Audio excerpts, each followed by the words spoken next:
আপনি যদি মিমি চক্রবর্তীর ভক্ত হন তবে এই ছবি দেখে রীতিমতো ভয়ে হাত পা ঠান্ডা হয়ে যেতে পারে আপনার। সারা গায়ে কাটা ছেঁড়া, বের হচ্ছে রক্ত, কার্যত ক্ষতবিক্ষত তার পা। এমন কি করে ঘটল জানেন? ছবি শেয়ার করেছেন মিমি নিজেই, আর নিজেই চিহ্নিত করেছেন কালপ্রিটকে। কে সেই কালপ্রিট জানেন? মিমির আদরের পোষ্য, তার সৌজন্যেই মিমির পায়ে ভালোবাসার ছোঁয়া। যদিও এই অভিজ্ঞতা মিমির নতুন নয়, তার বাড়িতে পোষ্যর সমাগম বহুদিন ধরেই। অতীতেও এই হেন আদর সহ্য করতে হয়েছে তাকে, হয়েছেন ক্ষতবিক্ষত।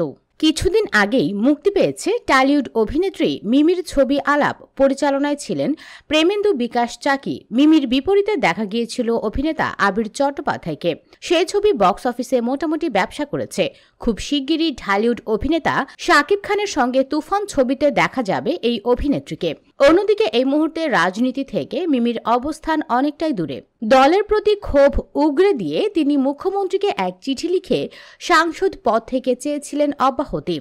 যাদবপুরের এই বিদায়ী সংসদ সদস্য রাজনীতি ছেড়ে এখন কেমন আছেন? TV9 বাংলার এই প্রশ্নের উত্তরে তিনি বলেছিলেন, খুব ভালো আছি, আগের থেকে অনেক শান্তিতে আছি।